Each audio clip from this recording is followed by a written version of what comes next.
Hi, I'm Jade Walker and I'm a naturopath with a key focus on endometriosis. And today I'm going to tell you about my own personal story with endometriosis, why it took me so long to get a diagnosis, but most importantly, the key things that I do now to manage endometriosis.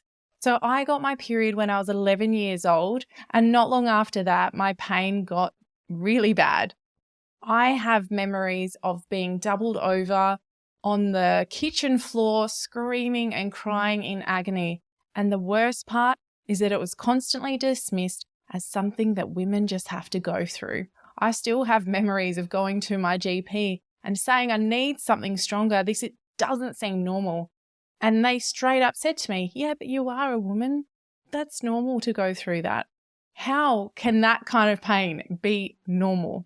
But of course, you suck it up and you go through that pain for years and years on end. And the pain got so bad for me that there were a couple of times that I ended up in hospital. And as a naturopath who has seen hundreds of people with endometriosis, this is not an uncommon story where people are in such significant pain from their period that they actually end up in the emergency room because they don't know what else to do. It feels like you're dying because the pain is so significant. So along with my really painful periods, it's what we call dysmenorrhea, I would also get a lot of the other classic endometriosis symptoms, such as pain with sex, painful bowel movements, particularly around my period, significant bloating, and disrupted bowel movements as well. Because at the time of being a teenager, there just was not enough awareness around endometriosis. It just went dismissed. I was just constantly given more medications such as Ponstan or Naproxen, or eventually I went on the pill, and at a very young age as well. None of this was really getting to the root cause. At 21, I finally demanded answers, and I'm 32 now. When I went to the GP to demand answers and investigate something such as endometriosis, he said that he doesn't think that's what it is and it's just normal. But I kept pushing and pushing. So he reluctantly wrote me a referral to see a gynecologist. And now this is in my small hometown that I grew up of, say, 23,000 people. The level of healthcare there was certainly not as advanced as, say, some of the cities or where it is now with endometriosis. And so even when I went to the gynecologist, even she was trying to tell me that it probably won't be endo. You don't need to have a laparoscopy. Just go on the pill, all those basic pieces of advice that many of us with endo have been met with before. But I demanded that I want investigations. So I had the surgery, woke up, and it was a little bit bittersweet because she said everything looked normal, which you think you should be happy about. But at the same time, why the hell am I in so much pain all the time? So they did this procedure where they dilate the os, which is supposedly meant to help with pain sometimes, but it absolutely did not help my pain at all. So I went on for years and years after that, battling the same struggles every single month, chewing through boxes of Naprogesic. And then what happened over time is my period pain was replaced with another pain caused from the non-steroidal anti-inflammatories. And so when I would have my pain and I'd take the naproxen, it would help with that pain in some ways, but then I'd get this significant griping pain down my intestines around that navel area. And sometimes it was almost as significant as the period pain itself, but I had no other solution. So you just keep pushing through. And it wasn't until I started studying my Bachelor of Health Science in naturopathy that everyone kept saying, this sounds like endometriosis. If you've got significant period pain, it must be endometriosis. So I thought, okay, maybe I need to revisit this. I was under the impression that you have to have private health to be able to access the best quality surgeons. So this became one of the new things that I discovered, is that the difference in a diagnosis and proper removal is in the surgeon. So I started to think perhaps it had actually been missed the first time. And in some ways, I'm actually glad now, because back then she would have burnt it off using ablation. But now we always advocate for everyone to see the gold standard advanced trained excision surgeon. And this is where they use excision surgery to remove the endometriosis, which is far more effective better for overall outcomes and does less damage and less likely to cause more damage. So it wasn't until I finally graduated, I started speaking to some other practitioners, getting a little bit of an idea on what's to be expected. It wasn't until I started trying to conceive that I realized there was something wrong here and I do need to get this reinvestigated. I went to a GP and said, I want a referral to a gynecologist. And he said, do you know which one you want to see? And at that time, I didn't know about all of the different types of surgeons, and I didn't know how to look for a advanced train excision surgeon. And I said, I don't know, just give me any gynecologist. So he wrote me a referral to a gynecologist. And the gynecologist that I had the referral to was lovely.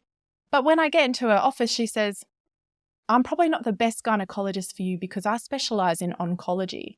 Nevertheless, it was still $450. Mind you, there was a little Medicare rebate, but definitely not much. And the appointment only went for about 15 minutes. I had a colposcopy and she wrote me a referral to an endosurgeon. And I just thought, great, another dead end. And I was just so frustrated because I was like, why is this so hard to get diagnosed? And mind you, in the past, I'd had plenty of ultrasounds. I even had an expensive specialized transvaginal ultrasound at a specialized clinic. But the thing is, we do know that not all endometriosis is always picked up on an ultrasound. But funnily enough, mine was actually detected on an ultrasound eventually. So we'll get to that in a moment. So at this point, I was clearly very frustrated. I had been bounced around between multiple practitioners at this point and spent money and time getting nowhere. Eventually, I asked in some groups and finally found out about this term, advanced train excision surgeon. I went into a Facebook group for endometriosis in Victoria and I asked, can anyone recommend a top endosurgeon in my area? And so finally, I was recommended to one and I got an appointment with him. I did this all on my own rather than, getting it from the people that you feel should have the answers, right? I had to go and find this out myself. I finally got my appointment, and in that appointment, he performed a transvaginal ultrasound himself. Right there and then, he said, I can see the endometriosis on your uterosacral ligaments. And I cried because after 17 years of debilitating period pain, being dismissed, told that it's just normal, you've got to put up with it, even having a laparoscopy that showed to be normal. And finally, I've just found someone online, gone and had an appointment with them, and within 10 minutes, he's diagnosed with endometriosis, booked in my surgery date for 2 months later. And mind you, this was also under public health as well.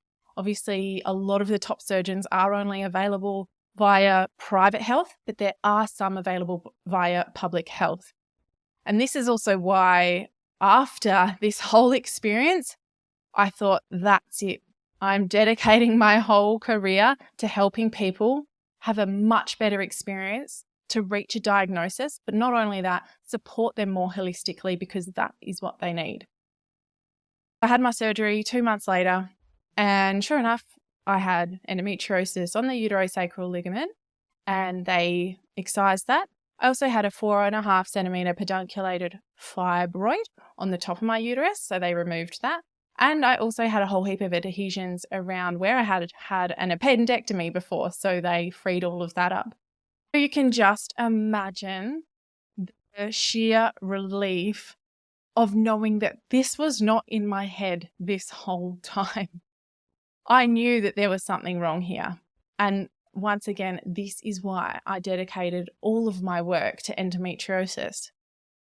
But one thing that often remains with people with endometriosis, and not always, but in majority of people, is the pain. It's so debilitating. And as I mentioned, I had depended on NSAIDs or non-steroidals for a long time.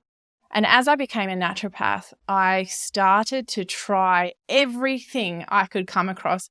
I was constantly asking different practitioners who specialized in this area themselves, is there something I'm missing? What is the silver bullet here? Because I would often hear about naturopaths saying, period pain isn't normal. It's something that we can fix really well. And for primary dysmenorrhea, which means period pain caused by something that isn't caused by a known pathology, such as endometriosis, that can often be fixed quite easily with diet, lifestyle, herbal medicines, supplements, things like that. But with endo pain, it's a whole different kettle of fish. And I was finding that even when I was doing all of the work, it wasn't making that peak pain significantly decline. Even though I was able to drastically improve a lot of my symptoms, such as my gut health, pain and bloating leading up to my period, completely removed my PMS, improved my energy levels, all those kind of things. The one thing that kept remaining no matter what was that significant pain.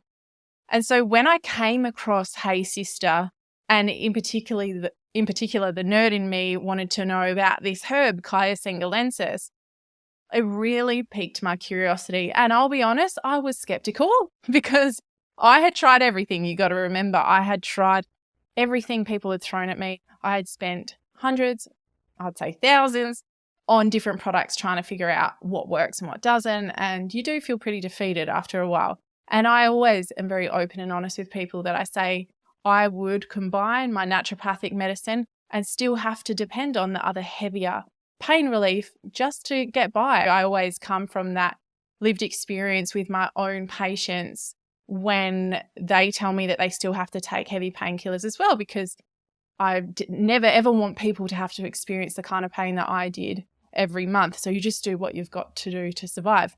But as I've mentioned earlier, these medications come with significant side effects for some people to the point of having caused stomach ulceration. And that's a whole nother issue in itself that you don't want to have to deal with on top of endometriosis. It also disrupts the gut microbiome as well.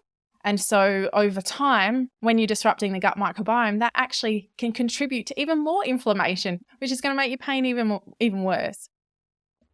So that leads me to another point with Sengalensis in Hey Sister, is that it's not just about being a pain reliever, but it can also help with gut health because it naturally is a prebiotic as well. So a prebiotic is a food for our own bacteria to help them thrive. And at the end of the day, that is the most important thing to help our good gut bacteria. Of course, we can take probiotics as well, but the most important thing is actually what we feed our own bacteria to help them thrive. So I first tried the Hey Sister product, the Sengalensis, and I was very amazed. And I was like, okay, wow, there actually is finally a product that exists that works this well. And what a lot of other people will tell you about Hey Sister as well is that you can use it both acutely. So right now, I've got pain right now. I need something to relieve it, to make it go away. But you can also use it long-term, preventatively. And that is going to help with many other aspects as well, such as reducing inflammation overall and helping with your gut microbiome too. So now it is an essential product that I always have on hand, just in the same way people will have paracetamol and ibuprofen in their medicine cabinet. For me, it is always having this in my cabinet as well. Always having a box in your handbag. And I tell all my other clients to do the same so that you never get caught out, because there is nothing worse than being in the middle of something, you're not even at home, and you get hit with that wave of pain. So always having this in your handbag. And I actually really love this packaging because it's nice and slimline, very lightweight, and it's just enough for 1 month. I do strongly believe, as a naturopath, someone who's experienced endometriosis and someone who has seen hundreds of people with endo, that this product really is an absolute game changer. This is going to change the lives of thousands of people, not only with endometriosis, but also debilitating primary dysmenorrhea, and even have other benefits as well. And I think it's amazing that they have created a subscription as well, so that it just gets sent to your door. You don't even need to think about reordering it. No one needs anything else to worry about when they've got endometriosis. It just shows up on time, exactly when you need it. And it's only $29 a month at heysister.com.